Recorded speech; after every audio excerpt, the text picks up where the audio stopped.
Le Premier ministre fait la situation nationale aux élus nationaux. Une heure durant, Christophe Marie-Joseph Dabiré a dépeint une situation nationale marquée par des acquis enregistrés dans plusieurs secteurs d'activité, le tout dans un contexte sécuritaire difficile et des mouvements sociaux. Un discours suivi de questions et salué par l'ensemble des groupes parlementaires. Les points essentiels de ce discours, l'ambiance de la plénière et les réactions à suivre en début de journal. Dans l'actualité également, la commune de Ouagadougou décide de l'interdiction de la circulation des véhicules poids lourds à des heures de pointe. Selon un arrêté de la mairie, ces véhicules n'ont le droit de circuler que de 22h à 5h du matin dans la capitale burkinabé. Le bien fondé de cette décision est expliqué aux acteurs des transports et aux agents de sécurité. Le point à suivre dans ce journal. Et puis en Algérie, la recrudescence de la violence a fait 24 blessés dans les rangs de la police. Les forces de sécurité ont fait face à des jeunes manifestants qui réclament des emplois dans une entreprise pétrolière. Mesdames, Messieurs, bonsoir. Merci de nous suivre. Cela dit, le Premier ministre était face à la représentation nationale pour son premier discours sur la situation de la nation. Christophe Joseph Marie Dabiré dépeint une situation marquée par la lutte contre le terrorisme dans un contexte de front social en ébullition. Et malgré ce contexte difficile, des acquis ont été engrangés dans les différents secteurs de développement. Le résumé du discours avec Omar Zambri. Sécurité, économie, développement, remous sociaux, bref, le Premier ministre fait le tour d'horizon de la situation nationale. D'entrée de jeu, le chef du gouvernement évoque la situation sécuritaire préoccupante du pays. Pour Christophe Joseph Marie Dabiré, la stratégie de ceux qui sèment la terreur au Burkina Faso est sans ambiguïté.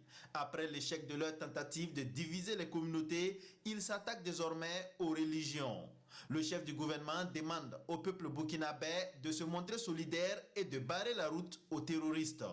Il affirme également son soutien aux populations déplacées internes qui sont accueillies et protégées dans les sites d'accueil du Sahel, du centre-nord, du nord, de l'est et du centre.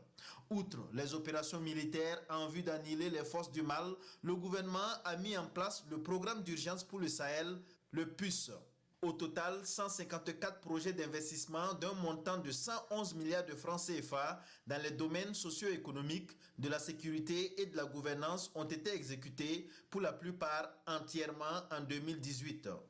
À ces investissements s'ajoutent ceux du PADEL, le programme d'appui au développement des économies locales.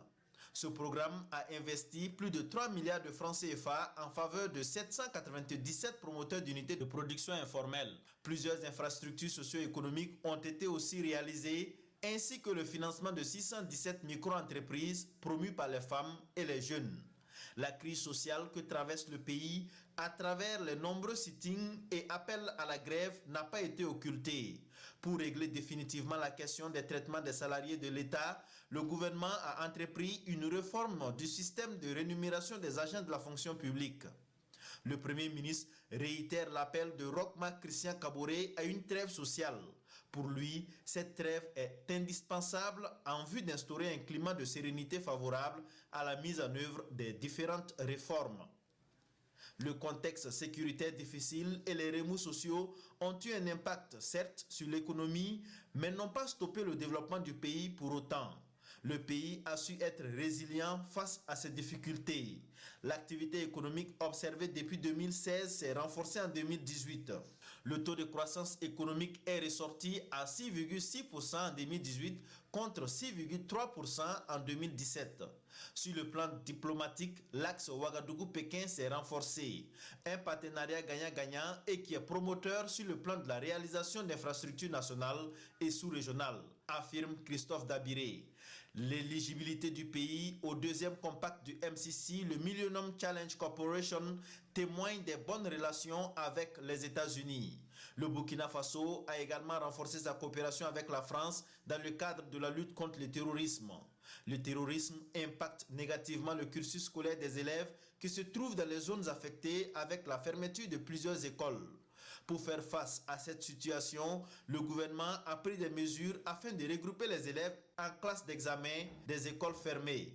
En termes d'investissement dans le milieu éducatif, le gouvernement a lancé la construction de 6 lycées scientifiques, 2 lycées techniques, de 5 lycées professionnels et de 5 centres d'enseignement et de formation technique et professionnelle. Sur le volet santé, le gouvernement a poursuivi la construction des infrastructures sanitaires sur toute l'étendue du territoire national. L'on note le renforcement des plateaux techniques des structures de santé avec l'acquisition d'unités de dialyse pour les centres hospitaliers universitaires Soro-Sanou et Tenganugo. Le gouvernement a aussi procédé à la normalisation de 270 formations sanitaires en CSPS sur un total de 304.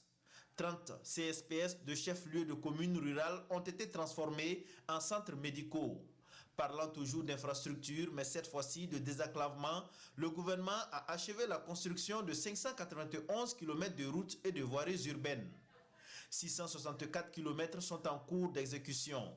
En plus des routes et voiries urbaines, le gouvernement a construit et entretenu environ 1829 km de pistes rurales et réalisé d'importants ouvrages de franchissement. Désenclavement toujours, le pays est en pourparlers avec le Ghana pour la réalisation d'une interconnexion ferroviaire. La coopération Burkina Faso-Ghana s'est déjà matérialisée dans le domaine énergétique. Le pays a accru son offre énergétique avec l'importation de 50 MW. Quant à l'interconnexion énergétique Abidjan-Ouagadougou, le Burkina Faso a œuvré pour le rehaussement et le maintien de la fourniture en électricité de 70 MW. Des efforts sont aussi consentis pour rehausser la fourniture locale en énergie à travers la construction des centrales thermiques et photovoltaïques. Le Premier ministre Christophe Dabiré salue le dynamisme de la presse burkinabé et réaffirme la volonté du gouvernement à assurer la liberté de la presse. Et en termes de liberté de presse, le Burkina Faso est classé selon Reporters sans frontières 4e au niveau africain et 36e mondial sur 180 pays. Pour améliorer la qualité de la presse, le gouvernement met une ligne de crédit de 667 millions de francs CFA pour financer les entreprises de presse. Sur le plan culturel, le gouvernement a apporté son appui financier et technique à 47 projets d'opérateurs culturels pour un montant de 357 millions de francs CFA. Il a aussi accordé une subvention à 9 projets de production cinématographique à hauteur d'1 milliard de francs CFA. Le Premier ministre Christophe Dabiré salue la performance des athlètes burkinabés en karaté-do, cyclisme et en log lift. Il les exhorte à toujours porter très haut le drapeau du Burkina Faso. Voilà, après un peu plus d'une heure de discours, le Premier ministre s'est prêté aux questions des élus nationaux. Cette année, les réactions des députés diffèrent des autres années entre préoccupations et contributions. Voici l'essentiel des questions-réponses avec Frédéric Etienne Bassenga. Grande différence dans la physionomie des réactions des députés pour cette première de Christophe Joseph-Marie Dabiré dans cet exercice, le discours sur la situation de la nation. Cet après-midi à l'hémicycle, l'heure n'était pas à qui a raison ou pas. Chaque député pose ses préoccupations et apporte sa contribution pour la bonne marche de la nation. La sécurité, la justice, la fronde sociale, les infrastructures, mais aussi la question des écoles fermées et la construction du nouvel hôpital à Bobo. Les députés ne vont pas du dos de la cuillère, mais le tout dans une bonne ambiance. Nos forces de défense et de sécurité mènent un combat acharné contre ce mal et nous leur rendons hommage, mais le mal persiste, prend différentes formes et la douleur se propage de plus en plus. Les boutiques, les marchés, les mosquées, les églises, même les villages sont pillés et brûlés. Les bœufs sont emportés. Les populations sont contraintes au déplacement pour se mettre en sécurité. Monsieur le Premier ministre, les victimes militaires et fonctionnaires seront dédommagées. Qu'en sera-t-il des autres victimes civiles, notamment ceux qui ont perdu tous leurs biens?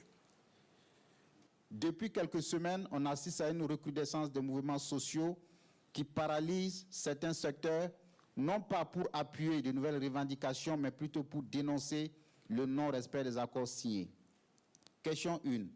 Pourquoi les accords librement signés n'ont jusque-là pas été mis en œuvre avec ces répercussions graves sur le climat social? Quelles garanties pouvez-vous donner à la représentation nationale pour éviter de tels dysfonctionnements qui enlèvent à la parole donnée toute sa valeur? Nous souhaitons que vous continuiez et vous multipliez vos efforts sur les défis que vous avez identifiés. Je pense que le défi qui vient à l'esprit de tout le monde, c'est le défi sécuritaire, mais c'est aussi le défi du front social, sans oublier le défi de la réconciliation nationale. À cette étape, Excellence, on aurait pu ne pas vous poser des questions parce que la situation est si difficile, mais permettez-moi d'avoir aussi une posture politique pour en tirer quelques questions. La lutte contre le terrorisme sera un combat de longue haleine, précise le Premier ministre. Il faut que chacun apporte sa contribution pour venir à bout de ce phénomène. La lutte contre le terrorisme est une lutte de longue haleine. Et c'est une réponse que je donne à un député qui a dit il espère que très bientôt, on ne parlera plus du terrorisme. C'est une lutte de longue haleine. Il ne faut pas que vous vous attendiez à ce que demain matin, on se réveille et puis on dit il n'y a plus de terrorisme, tout le monde peut respirer tranquille, etc. On va se battre parce que ce terrorisme-là, il existe ailleurs, il existait ailleurs, il existe toujours. Et ça fait plus de 20 ans dans certains territoires qu'on combat le terrorisme. Donc nous devons nous mettre dans la tête que ce sera comme ça également chez nous, mais nous travaillerons à faire en sorte que la quiétude revienne dans toutes les zones et que les gens puissent reprendre leur travail. Pour ce qui concerne la fronde sociale, le gouvernement travaille à évacuer les engagements qui ont été pris et c'est à l'issue qu'il sera question de la remise à plat. Nous sommes en train de travailler à apurer le passif dont nous avons hérité. Il y a des lois qui ont été votées depuis 2012 dans ce pays. Et ces lois n'ont pas connu de décret d'application dans leurs différentes composantes. Et lorsque vous votez une loi qui organise un cadre professionnel, les gendarmes, les policiers, bon pas les gendarmes, les policiers, les gardes de sécurité présidentielle, de sécurité pénitentiaire, etc., etc., et que dans l'organisation de ce cadre, il y a des avantages qui s'attachent à leur organisation. Vous adoptez la loi depuis 2012, vous ne l'appliquez pas, évidemment, à un moment ou à un autre, lorsqu'il y a un corps qui, je vais dire, a le courage de se lever et de revendiquer, on constate que, en réalité, ils avaient raison. Il aurait fallu le faire depuis 2012, on ne l'a pas fait, donc aujourd'hui, on est obligé de le faire avant de passer à une autre étape. Voilà la situation dans laquelle nous sommes aujourd'hui. La loi adoptée pour les policiers, je n'ai pas les dates. Il y a également la question des écoles fermées et sur le sujet, le gouvernement entrevoit deux possibilités. Pour les zones où réellement l'année est totalement compromise, nous allons prendre la responsabilité de déclarer l'année blanche. Parce que les élèves n'ont pas eu le temps réellement de rentrer dans leurs cours. On ne peut pas vouloir sauver l'année dans ces zones-là et on prendra des dispositions pour voir comment résoudre cette décision importante, mais difficile, que nous serons amenés à prendre. Jusqu'à présent, nous n'avons pas encore la décision finale du ministre de l'Éducation nationale et de la promotion des langues, parce qu'il est en train de faire une étude pour voir comment nous pouvons, dans le meilleur des cas, sauver l'année scolaire pour la grande majorité des élèves. Le deuxième scénario, c'est de dire, pour les zones où les enfants ont suffisamment avancé et qu'ils ont fait au moins les 3/4 de leur programme, nous allons essayer de les ramener dans des zones sécurisées pour leur faire une formation rapide avec un réajustement des curricula pour leur permettre de passer les examens de cette année. Sur la question du charbon fin saisi à Bobo Dioulasso par la douane, l'affaire est devant la justice selon le Premier ministre. Joseph Dabira admet également que le gouvernement a mal communiqué sur la question de la construction par les Chinois du nouvel hôpital à Bobo. Il rassure néanmoins, cet hôpital sera construit en tenant compte de l'environnement. Un discours clair dans un style de sincérité, c'est ainsi que l'ensemble des groupes parlementaires apprécient l'exercice auquel s'est livré le chef du gouvernement. Du groupe parlementaire UPC au groupe parlementaire MPP, en passant par le groupe Justice, Paix et Réconciliation nationale, tous estiment que le Premier ministre maîtrise l'ensemble des dossiers exposés. Nous suivons quelques réactions recueillies par Amadou Ilboudo et Tanga Kafando. C'est un discours qui a été suffisamment clair, suffisamment, j'allais dire, bien articulé Mais dans le fond, il y a quand même des questions qui sont restées en suspens et qui ont été soulevées par les députés de mon groupe parlementaire. Il y a des choses qui ont été dites dedans qui méritaient d'être éclaircies et c'est pour cela que nous avons eu à poser beaucoup de questions. Nous avons également apprécié la manière dont les éléments de réponse ont été donnés aux questions. Quand bien même le Premier ministre ne soit pas allé directement dans les détails des questions, il a répondu par secteur, en donnant en tout cas, disant de façon claire ce que le gouvernement a pu faire dans ce secteur-là. Même si en dehors d'une cartographie permettant aux députés de vérifier les réalisations, nous pouvons d'ores et déjà dire que c'est une présentation qui est acceptable. Sa présentation aussi nous a permis de, sans trop faire de comparaison, de nous rendre à l'évidence qu'il maîtrise vraiment le pays. Je suis particulièrement marqué par l'humilité du Premier ministre, la sincérité de ce bilan qui s'est situé sur le point politique, sur le plan également économique, sur le plan social et sur le plan diplomatique. Tout ce que nous avons perçu ici comme résultat engagé durant l'année 2018, surtout dans l'ensemble des différents domaines de la vie de notre pays. Je crois que c'est un homme confiant qui s'est présenté devant la représentation nationale. C'est un homme qui s'est engagé également pour les défis futurs afin de sortir véritablement notre pays, surtout sur des questions sécuritaires qui nous incombent beaucoup actuellement. J'ai bien apprécié sa prestation parce qu'il est concis. On dit que toute chose qui s'énonce aisément s'énonce facilement. Ça veut dire qu'il a la maîtrise du domaine qu'il aborde. Et justement, il a dit qu'il n'est pas allé en profondeur, mais il a donné les principales réponses qui nous permettent quand même d'avoir une idée sur la situation du Burkina Faso et qui nous permet de pouvoir nous faire une idée. Le Premier ministre a fait un diagnostic très très précis et très sincère de la situation nationale, tant et si bien que l'ensemble des députés, aussi bien de la majorité comme de l'opposition, sont satisfaits de sa prestation. Il y a eu beaucoup de questions et les réponses qu'il a apportées à ces questions sont aussi satisfaisantes. Et le discours, il a terminé par un espoir et nous pensons que si toutes les actions qu'ils envisagent voient le jour, nous pouvons espérer un retour à la sérénité dans les jours prochains. Autre point de l'actualité, le président du Faso est sollicité pour un plaidoyer sur la nutrition au profit du continent africain. Une délégation de la Banque africaine de développement est allée lui faire la demande ce jeudi au palais de Kosiam. Au passage, la barre félicite Rochmar Christian Kabouré pour avoir mis en place une stratégie nationale de la nutrition au Burkina. Le point de l'audience avec Lassina Ouattara et Aruna Mari.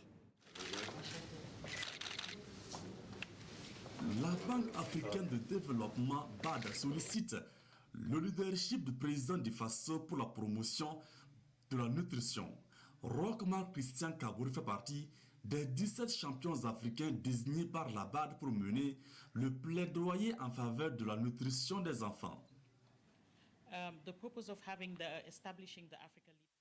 Nous avons mis en place l'équipe des dirigeants africains pour la nutrition afin de porter les questions de nutrition au plus haut niveau et obtenir l'appui des décideurs politiques. La banque félicite le Burkina Faso qui dispose d'une stratégie nationale en la matière. Pour l'implémentation de cette initiative, la BAD présente au président du Faso sa feuille de route sur la nutrition. Le premier domaine porte sur la mise en place d'une stratégie multisectorielle de promotion de la nutrition et l'organisation d'une table ronde de mobilisation de fonds. Le deuxième domaine porte sur la mobilisation des ressources internes à travers le budget national, la désignation d'un point focal au plus haut niveau, donc un point focal politique qui appuiera le secrétariat technique de la nutrition. L'institution financière multinationale exprime également sa solidarité et son appui au gouvernement burkinabé et toute sa compassion aux victimes des attaques terroristes au Burkina Faso. Deux destinations différentes pour un même but. De Bruxelles, le ministre des Affaires étrangères Alpha Bari s'est rendu à New York aux États-Unis pour plaider la cause du G5 Sahel devant le Conseil de sécurité des Nations Unies. Alpha Bari souhaite un élargissement de l'accord de la MINUSMA à tous les pays du G5 Sahel. Il a été soutenu par plusieurs pays représentés au Conseil de sécurité de l'ONU. Des détails avec notre envoyé spécial Ismaël Zuluma Sirima. À la rencontre du Conseil de sécurité de l'ONU consacré au G5 Sahel, la Chine et les États-Unis invitent les pays du Sahel à trouver des solutions africaines aux problèmes africains. Ces mots sont survenus après la présentation d'un rapport sur la région du Sahel par le sous-secrétaire général des Nations Unies. Elle a présenté des milliers d'écoles fermées et des risques d'insécurité alimentaire dus à la situation sécuritaire. La Guinée équatoriale et la Côte d'Ivoire, en tant que membres non permanents du Conseil de sécurité de l'ONU, ont également plaidé pour le G5 Sahel. La Côte d'Ivoire reste persuadée, malgré les efforts financiers et logistiques déjà déployés par les partenaires bilatéraux et multilatéraux, que seul un financement prévisible et durable sous le chapitre 7 de la Charte des Nations Unies permettra d'offrir des garanties d'efficacité à l'action de la force conjointe du G5 Sahel. Pour sa part, le ministre des Affaires étrangères a indiqué à quel point la lutte du G5 Sahel vise à empêcher la propagation du terrorisme dans toute l'Afrique. Partout, la menace gagne du terrain. Elle n'est plus contenue seulement dans la partie nord du Mali, dans le Sahel burkinabé ou loin des frontières de la Mauritanie. Elle se propage et prend d'autres formes aux conséquences aussi dramatiques les unes que les autres. Monsieur le Président, le Sahel aujourd'hui, ce sont des dizaines de victimes dénombrées tous les mois, des victimes d'embuscades, d'enlèvements, de tueries ciblées ou massives, d'attaques à l'aide d'engins explosifs improvisés. Les États-Unis et la Chine disent soutenir les actions du G5 Sahel. Cependant, ils estiment que pour assurer ses missions, le G5 Sahel n'a pas besoin que le Conseil de sécurité lui accorde plus de liberté d'action.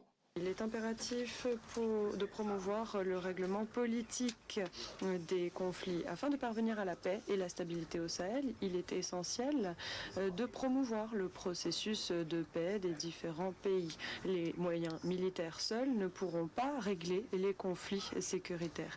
Sur la question du financement des opérations du G5 Sahel, les membres du Conseil de sécurité de l'ONU ont donné leur aval pour une continuité du soutien tel qu'il est actuellement.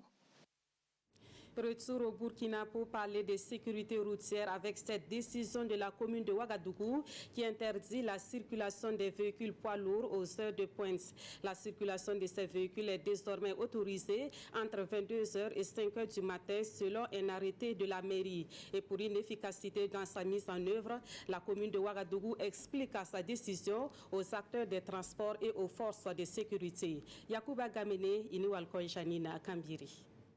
Signé le 7 mai dernier, l'arrêté municipal portant réglementation de la circulation et du stationnement des véhicules poids lourds dans la commune de Ouagadougou précise en son article 5 que la circulation de ces véhicules est interdite et n'est autorisée que de nuit de 22h à 5h du matin dans la commune. L'arrêté précise d'une part les axes qui sont autorisés et les heures auxquelles les camions peuvent circuler. Et il fixe également les poids des camions qui sont autorisés et sur quel axe également ces camions peuvent circuler. On a tous été déchirés par ces drames-là où nos enfants qui partaient à l'école ont été fauchés par des camions. cela nous a beaucoup peiné. Une tragédie faisant de la sécurité routière une préoccupation réelle pour les populations. Les organisations des transporteurs, les chauffeurs routiers et les forces de sécurité s'approprient le document pour plus d'efficacité et d'efficience dans son application. Nous marquons notre adhésion dans la forme de la réglementation de la circulation dans la ville de Ouagadougou. Mais dans le fond, donc ça sera des discussions techniques et nous allons essayer de travailler avec la mairie pour qu'il y ait une vitalité dans la ville de Ouagadougou. Tout contrevenant s'expose à des sanctions avec une mise en fourrière du véhicule et d'autres sanctions prévues par les lois et réglementations en vigueur. Il faut alors agir vite et bien avec le concours de tous, car tout le monde est concerné. Le conseil municipal inscrit aussi son action dans le cadre global de l'amélioration de la mobilité urbaine, conformément à son programme de mandat 2016-2021. En actualité, dans le milieu de la santé, le projet de gestion de la morbidité et de la prévention des incapacités liées à la filariose lymphatique et au trachome est à son terme. C'est un projet quinquennal financé par l'USAID à plus de 2,1 milliards de francs CFA et mis en œuvre au Burkina Faso, au Niger et au Mali. Ce projet a permis de prendre en charge plus de 2000 personnes atteintes de la filariose lymphatique et du trachome. Salifou Belem et Oumou Sissi. Salfo Ouedraogo a souffert de l'hydrocèle, une complication de la filariose lymphatique pendant 8 ans. Et grâce au projet de gestion de la morbidité et de prévention des incapacités liées à la filariose lymphatique et au trachome, il est aujourd'hui guéri. Et à cet atelier de restitution des résultats finaux et de clôture officielle du dit projet, Salfo Ouedraogo témoigne de ce qu'il a vécu. Pour lui, c'est une maladie qui le durait depuis près de 8 ans. Et qui le mettait mal à l'aise. Il ne pouvait pas s'habiller décemment en petite chemise, il ne pouvait pas porter un pantalon et il ne pouvait pas se sentir au milieu des siens. C'est ainsi qu'il a été se faire opérer. Et le jour même de l'opération, de l'intervention, il ne s'est pas reconnu parce qu'il était devenu plus léger. Et après la cicatrisation, ce qui était chez les rumeurs, ce qui pouvait avoir des retentissements sur sa dignité, il n'en était rien. Comme lui, ils sont des milliers de malades des régions du centre-nord et des hauts-bassins à bénéficier de soins. Beaucoup de gens qui vivaient avec certaines maladies, surtout 8 ans, 30 ans, ils ont pu reprendre leur vie normale. Nous avons formé des formateurs. Il y a également des personnes qui ont tous les outils nécessaires. Nous avons donné les médicaux, les équipements médicaux qu'il faut pour pouvoir faire en sorte que ceux qui sortent dans les écoles également, ils sont formés dès qu'ils sont en train de sortir et qu'ils peuvent pouvoir utiliser les simulateurs pour pouvoir mieux savoir comment faire avant d'opérer les humains. En outre, plus de 500 praticiens ont été formés sur les méthodes d'orientation des malades vers les centres de santé. Les réseaux et associations burkinabais de lutte contre le VIH-Sida veulent s'impliquer encore plus dans la lutte contre la maladie. Leurs représentants sont en atelier de dialogue avec le Conseil national de lutte contre le sida et les infections sexuellement transmissibles. L'atelier, organisé avec l'appui technique et financier de l'ONU-SIDA, se tient du 15 au 17 mai à Ouagadougou. Alidou Badini, Zubaviel David Dabiri. La prévalence du VIH-Sida de la population générale du Burkina Faso est passée de 7,17% en 1997 à 0,8% en 2017. Une baisse qui a entraîné aussi la démobilisation des acteurs de la société civile dans la lutte contre cette pandémie. Et à cet atelier de pré-dialogue national organisé par la coalition des réseaux et associations burkinabais de lutte contre le sida a pour but de raviver la contribution de la société civile dans la lutte contre la maladie. Il faut que nous organisons nous-mêmes. Revoir même nos actions, en matière des activités de sensibilisation sur le terrain, et en matière de prise en charge psychosociale et l'ensemble de nos activités. Pour qu'au moins d'ici 2020-2030, que le Burkina Faso puisse être le premier pays à éliminer le VIH-Sida.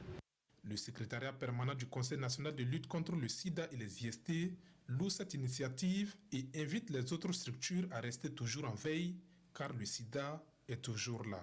Vous savez bien que nous avons plein d'acteurs, des associations, des réseaux, des structures de coordination au niveau de la société civile qui œuvrent donc dans le domaine du VIH. Et chaque association ayant ses statuts, ses règlements intérieurs, ses modes de fonctionnement. Et je pense qu'il est bien sûr que toutes ces associations et réseaux se mettent ensemble pour s'accorder sur un minimum avec comme objectif accompagner à faire en sorte que la stratégie des 3,90 donc prônée par les Nations Unies et l'objectif d'éliminer le VIH en 2030 soit une réalité. Une analyse des goulots d'étranglement dans les domaines prioritaires sera faite. Ici aussi, une feuille de route pour l'accélération de la riposte de la pandémie sera élaborée pour permettre de mieux atteindre les cibles et lutter efficacement contre le VIH-Sida. Son utilisation est à la fois indispensable et dangereuse dans la production de l'or. Le cyanure est ce produit chimique dont l'utilisation n'est pas toujours maîtrisée dans l'extraction et le traitement de l'or. Et face à ce constat, le ministère des Mines et des Carrières et la Chambre des Mines du Burkina ont initié un atelier dans le but de mieux faire connaître le cyanure et son utilisation. Jean-Urbayala, Zubavier David, Dabiri. Le secteur minier burkinabé est en pleine croissance avec en tête la production de l'or. Dans le procédé d'extraction et de traitement de ce minerai, des produits chimiques comme le cyanure sont utilisés avec parfois des conséquences dommageables pour la vie et l'environnement. Maîtriser l'utilisation de ce produit est donc un défi pour les acteurs du domaine. Parce que de manière intrinsèque, tout ce qui est lié au cyanure fait appel à des notions de danger. Donc on sait que c'est un produit qui est intrinsèquement dangereux pour les personnes qui manipulent, et pour les transporteurs, et pour toute personne en contact, et notamment pour l'environnement également. Alors, c'est pourquoi au niveau mondial, vous avez en même temps le Code international de gestion des cyanures qui donne des directives en matière, bien sûr, de transport et maritime, en matière de stockage, en matière d'utilisation et en matière d'élimination des résidus liés au cyanure. Au niveau du Burkina, vous avez bien sûr tous les acteurs qui interviennent, notamment la Direction générale de la préservation de l'environnement, le ministère, bien sûr, des Mines, et bien sûr les entreprises minières qui sont cotées en bourse et qui ont de bonnes pratiques en matière de santé, sécurité, environnement. Selon les statistiques du ministère en charge des mines, le non-respect du Code international de gestion du cyanure est plus observé au niveau des sites d'orpaillage. Et pour changer la donne, les initiateurs de cet atelier ont leur stratégie. Il y a des structures établies qui encadrent et qui essaient de sensibiliser ces orpailleurs-là face aux néfastes de ces produits. Donc nous pouvons à tout moment être associés en matière de formation, d'information, pour que les gens puissent comprendre qu'il ne sert à rien d'utiliser un produit chimique, que soi-même on va périr, parce qu'au-delà des aspects environnementaux, il y a la capacité bien sûr de pouvoir porter atteinte à la personne même qui manipule ces produits. Les initiateurs de cette rencontre espèrent une appropriation de ces normes d'utilisation du cyanure par les orpailleurs, et ce, dans le but de sauver des vies et de sauvegarder l'environnement. On termine ce journal en Algérie où 24 policiers ont été blessés dans une manifestation de chômeurs. Des jeunes chômeurs manifestent depuis mi-avril pour réclamer des emplois dans une entreprise. Les manifestants avaient bloqué plusieurs accès à l'entreprise et c'est en voulant les déloger que les blessés ont été enregistrés dans les rangs de la police.